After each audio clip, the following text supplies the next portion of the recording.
पाकिस्तान आपके लिए जिंदाबाद होगा, हमारे लिए हिंदुस्तान जिंदाबाद है, भारत जिंदाबाद है। मैं आपसे ये कहना चाहता हूं, आजा दिल चीर के दिखलाऊं वतन का नक्शा, मेरा भारत मेरी सांसों में समाया हुआ है। कि जो प्रधानमंत्री जी का इंटरव्यू ले, जो फिल्मी स्टार, जो उनसे पूछे कि आप आम चूस के खाते हैं कि काट के खाते हैं, उसके लिए तो रेड कारपेट बिछा है। लेकिन वो शाहरुख खान जो पूरी दुनिया में भारत के तिरंगे का मान बढ़ाता है, जिसे फीफा वर्ल्ड कप में आमंत्रित किया जाता है, उसके लिए सोशल मीडिया पे किस तरह के ट्रेंड चलाए जाते हैं। जो अभिनेत्रियां उनकी विचारधारा के समर्थन में बात करें, समर्थन से ज्यादा आगे बढ़ के बात करें, उनके लिए जेड सिक्योरिटी है। इसी थके हुए दस्ते तलब से मांगते हैं, इसी थके हुए दस्ते तलब से मांगते हैं। हम अपने जख्मों का मरहम तो कब से मांगते हैं, वो भीख मांगता है हाकिमों के लहजे में। हम अपने बच्चों का हक भी अदब से मांगते हैं। उपसभापति महोदय, एक पर्टिकुलर एक कम्युनिटी जो जिस स्ट्रक्चर कमेटी की सिफारिशों में यह तय हो गया है कि वो दलितों से भी बदतर स्थिति में है, उसका आर्थिक सामाजिक स्थिति ऐसी है, अगर उसके उत्थान के लिए कोई बिल बात कर रहा है तो फिर उसके विरोध में है क्यों? दरअसल चल रहा है उपसभापति महोदय, और इसी संसद से महज 800 मीटर की दूरी पर जंतर मंतर पर खड़े होकर के एक कार्यक्रम आयोजित होता है अभी 4 दिन पहले, और एक व्यक्ति वहां खड़ा होकर के सीधे आह्वान करता है कि ईसाइयों और मुसलमानों को काटना कब शुरू करोगे। सीधे आह्वान करता है। और सभापति उपसभापति महोदय, मैं पूछना चाहता हूं कि दिल्ली पुलिस उस पर कोई कार्रवाई नहीं करती, उल्टा जो मीडिया उसको दिखाने का प्रयास करती है उनको नोटिस भेजा जाता है। ये कौन सा सबका साथ सबका विकास है उपसभापति महोदय? सबका साथ सबका विकास, ये नारा, ये दावा खोखला है कि हर दिन देशभक्ति साबित करो, चले जाओ वहां चले जाओ। मैं तो उनसे कहना चाहता हूं कि तुमने नफरत का जो बाजार सजाया हुआ है, तू ये कहता है मुसलमान पराया हुआ है, आजा दिल चीर के दिखलाऊं वतन का नक्शा, मेरा भारत मेरी सांसों में समाया। दोस्तों, अगर आप ये वीडियो हमारे फेसबुक पेज पर देख रहे हैं तो यहाँ क्लिक करके फॉलो करें और साथ में इस बेल आइकन पर भी क्लिक करें। अगर दोस्तों आप ये हमारी वीडियो यूट्यूब चैनल पर देख रहे हैं तो कृपया करके इस लाल बटन पर क्लिक करके सब्सक्राइब करें और साथ में इस बेल आइकन पर भी क्लिक करें। श्री इमरान प्रतापगढ़ी। बहुत बहुत धन्यवाद उपसभापति महोदय। मैं अब्दुल वहाब साहब द्वारा लाए गए इस रेजोल्यूशन के समर्थन में बात करने के लिए खड़ा हूं। इसी थके हुए दस्ते तलब से मांगते हैं, इसी थके हुए दस्ते तलब से मांगते हैं, हम अपने जख्मों का मरहम तो कब से मांगते हैं, वो भीख मांगता है हाकिमों के लहजे में। हम अपने बच्चों का हक भी अदब से मांगते हैं। उपसभापति महोदय, ये जो रेजोल्यूशन है, इसके जो महत्वपूर्ण 1-2 बिंदु हैं, उसमें एक बात कही गई है कि सच्चर समिति के प्रतिवेदन और अन्य प्रतिवेदनों की सिफारिशों को कार्यान्वित किया जाए, जिसमें मुसलमानों के शैक्षिक और सामाजिक पिछड़ेपन पर चर्चा हो। उद्धृत कर रहा हूं मैं इसे। दूसरा पॉइंट है कि छात्रवृत्ति और शैक्षिक कार्यक्रमों को बहाल किया जाए और सुधारा जाए, जिससे उच्चतर शिक्षा भागीदारी में सुधार आए। मदरसों के आधुनिकीकरण की बात की गई। मुझे हैरत है, तभी राकेश सिन्हा जी बात कर रहे थे, अभी नहीं है शायद, कहीं चले गए हैं आसपास। उन्होंने अपने भाषण में 23 बार सबका साथ सबका विकास की बात की। अभी गीता जी बोल रही थी, उन्होंने भी कहा कि सबका साथ सबका विकास का बजट आया है, लेकिन वो इसके, ये जो रेजोल्यूशन है, इसके विरोध में क्यों है, मैं समझ ही नहीं पा रहा हूं। अगर आप सबका साथ सबका विकास का दावा कर रहे हैं, सबका साथ सबका विकास के नारे लगा रहे हैं, तो अगर एक पर्टिकुलर एक कम्युनिटी जो जिस स्ट्रक्चर कमेटी की सिफारिशों में यह तय हो गया है कि वो दलितों से भी बदतर स्थिति में है, उसका आर्थिक सामाजिक स्थिति ऐसी है, अगर उसके उत्थान के लिए कोई बिल बात कर रहा है तो फिर उसके विरोध में है क्यों? दरअसल ये वही मानसिकता है जो लगातार काम कर रही है, जिसके तहत अमृत काल में भी जो बजट पेश किया जाता है, उसमें जो अल्पसंख्यकों का बजट है उसमें 38% की कटौती की जाती है, और फिर कहा जाता है कि हम सबका साथ सबका विकास का दावा कर रहे हैं। ये कौन सा सबका साथ सबका विकास का दावा है? मदरसों के जो शिक्षक हैं, उनका कई साल से उनको वेतन नहीं दिया गया है। हमारे पास उनके फोन आते हैं, वो कहते हैं कि हमारी बात सदन में उठाइए, हम भूखों मर रहे हैं, हमारे घरों में चूल्हे नहीं जल रहे। हम जब उनकी बात यहां करें तो विरोध, लेकिन बातें क्या हैं? सबका साथ सबका विकास, सबका साथ सबका विकास। एक नारा सुनाई पड़ेगा कि सबका साथ सबका विकास। ये कैसा सबका साथ सबका विकास है? मैं सदन से यह पूछना चाहता हूं कि यहां सत्र चल रहा है उपसभापति महोदय, और इसी संसद से महज 800 मीटर की दूरी पर जंतर मंतर पर खड़े होकर के एक कार्यक्रम आयोजित होता है अभी 4 दिन पहले, और एक व्यक्ति वहां खड़ा होकर के सीधे आह्वान करता है कि ईसाइयों और मुसलमानों को काटना कब शुरू करोगे। सीधे आह्वान करता है।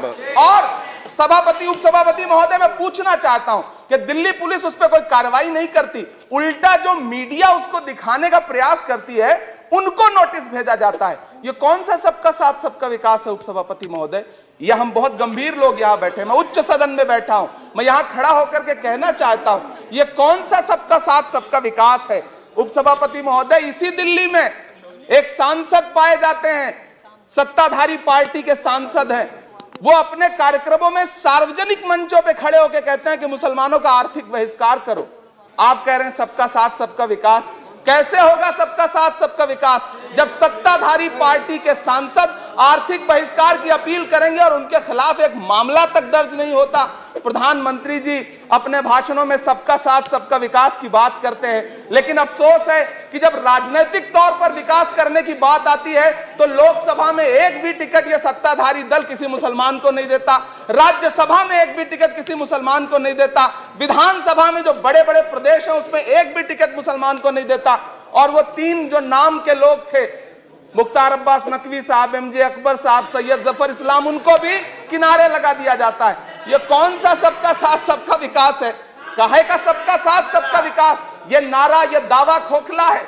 मैंने प्रधानमंत्री जी के भाषण सुने हैं, जब 3 तलाक पर बिल आ रहा था उपसभापति महोदय, तो प्रधानमंत्री जी कहते थे कि मैं अपने मुस्लिम बहनों को हक दिलाना चाहता हूं, उनके न्याय के लिए लड़ रहा हूं, ये बिल मैं उनके लिए ला रहा हूं। आपने भी सुना होगा वो नारा। मैं तो सभापति महोदय बचपन से जिस विद्यालय का पढ़ा हूं वहां संस्कृत का एक श्लोक सुना करता था कि यत्र नार्यस्तु पूज्यन्ते रमन्ते तत्र देवता। मैं इसे सुना करता था उपसभापति महोदय। और फिर आज जब यहां सदन में खड़ा हूं तो मैं पिछले दिनों लाल किले से प्रधानमंत्री जी की, लाल किले की प्राचीर से वो भाषण, उनकी वो तकरीर भी सुन रहा था, जब वो कह रहे थे कि महिलाओं को बिना हक दिलाए देश आगे नहीं बढ़ सकता। जब वो लाल किले की प्राचीर से ये बात बोल रहे थे तो उस भाषण के महज 2.5-3 घंटे बाद उनके गृह राज्य गुजरात में बिल्किस बानो के आरोपी रिहा किए जा रहे थे। उसी दिन उन्हें माला पहनाया जा रहा था, उनका सम्मान किया जा रहा था। ये कौन सा सबका साथ सबका विकास है उपसभापति महोदय? मैं तो आपसे कहना चाहता हूं कि जो प्रधानमंत्री जी का इंटरव्यू ले, जो फिल्मी स्टार, जो उनसे पूछे कि आप आम चूस के खाते हैं कि काट के खाते हैं, उसके लिए तो रेड कार्पेट बिछा है। जो अभिनेत्रियां उनकी विचारधारा के समर्थन में बात करें, समर्थन से ज्यादा आगे बढ़ के बात करें, उनके लिए जेड सिक्योरिटी है। लेकिन वो शाहरुख खान जो पूरी दुनिया में भारत के तिरंगे का मान बढ़ाता है, जिसे फीफा वर्ल्ड कप में आमंत्रित किया जाता है, उसके लिए सोशल मीडिया पे किस तरह के ट्रेंड चलाए जाते हैं? कौन सा सबका साथ सबका विकास है महोदय? मेरा नाम इमरान है। मैं उस पीड़ा को महसूस करता हूं जिस पीड़ा का जिक्र अभी मनोज झा जी कर रहे थे। मैं उस पीड़ा से गुजरता हूं, इसलिए मैं आपसे यहां खड़ा होकर कहता हूं कि हम हर दिन सुनते हैं, कई सारे मंत्री हैं जो ट्रेवल एजेंसी खोल के बैठे हैं, जो ये कहते हैं कि देशभक्ति हर दिन देशभक्ति साबित करो, चले जाओ वहां चले जाओ। मैं तो उनसे कहना चाहता हूं कि तुमने नफरत का जो बाजार सजाया हुआ है, तू ये कहता है मुसलमान पराया हुआ है, आजा दिल चीर के दिखलाऊं वतन का नक्शा, मेरा भारत मेरी सांसों में समाया हुआ है। हम उसको किसी को हर दिन उसका सबूत नहीं देते फिरेंगे। ऐसे में अगर यह बिल मांग करता है कि मुसलमानों के शैक्षिक और उनके सामाजिक, उनके आर्थिक उत्थान के लिए सरकार उस पर ध्यान दे, तो फिर तकलीफ क्या है, दिक्कत क्या है? क्या आपका जो नारा है वो झूठा है? क्या सबका साथ सबका विकास का नारा सिर्फ खोखला है? बजट से तो यही जाहिर होता है।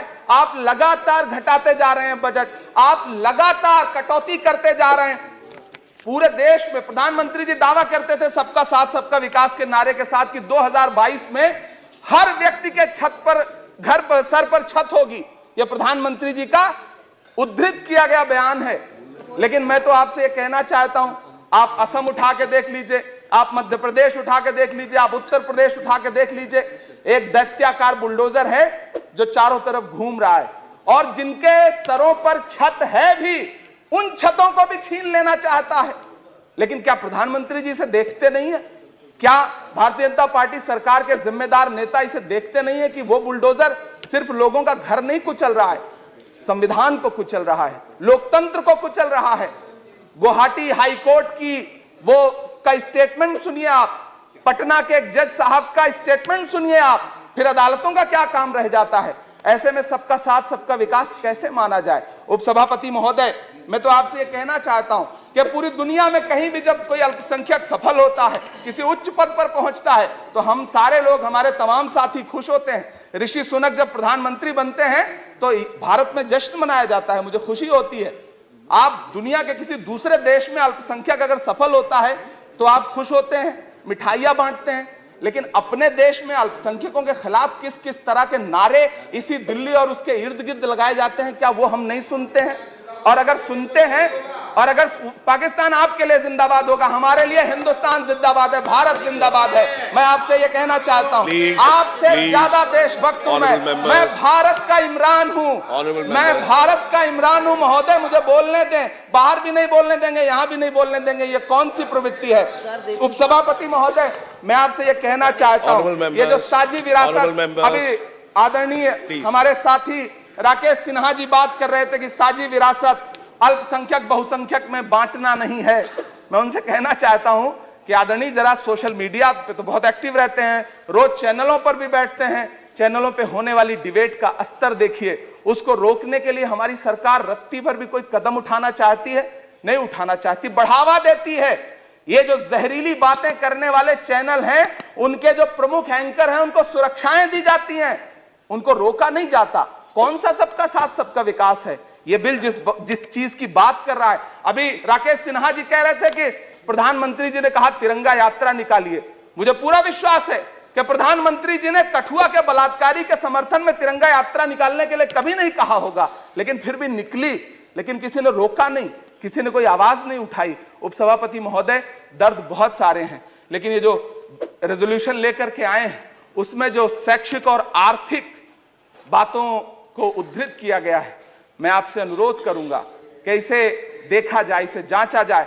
गीता जी कह रही थी अभी भारत जोड़ो यात्रा पे कि भारत टूटा कहां है? भारत टूटा नहीं है, भारत को कोई तोड़ भी नहीं पाएगा। भारत को तोड़ने का सपना देखने वालों को हमारी आदरणीय इंदिरा गांधी जी ने 2 टुकड़ों में तोड़ दिया था, बांट दिया था। भारत को कोई तोड़ नहीं पाएगा, लेकिन भारत देश में आर्थिक तौर पर, सामाजिक तौर पर जो बंटवारा करने की साजिश मौजूदा सरकार और सरकार के आनुषंगिक संगठन कर रहे हैं, जो आनुषंगिक संगठन कर रहे हैं, उनको रोकने के लिए सरकार क्या कर रही है? मैं अंत में इतना कहना चाहता हूं उपसभापति महोदय के यूपीए के शासनकाल के दौरान श्रीमती सोनिया गांधी जी के प्रयास से, डॉक्टर मनमोहन सिंह साहब के प्रयास से दलित और अल्पसंख्यक बच्चों के लिए फ्री रेजिडेंशियल यूपीएससी की कोचिंग शुरू की गई। हमने ये किया और इसी सरकार के दौरान एक टीवी चैनल ने एक प्रोग्राम बनाया जिसका नाम आपको पता है क्या रखा? यूपीएससी जिहाद। ये शब्द क्या इस देश में सुने जाने लायक है? लेकिन सरकार ने क्या किया? एक शब्द नहीं बोला। माननीय उच्चतम न्यायालय ने संज्ञान लिया, जब लोग उच्चतम न्यायालय गए तब वो कार्यक्रम रुक सका। ऐसे कार्यक्रम बनाए जा रहे हैं और सरकार कह रही है कि सबका साथ सबका विकास।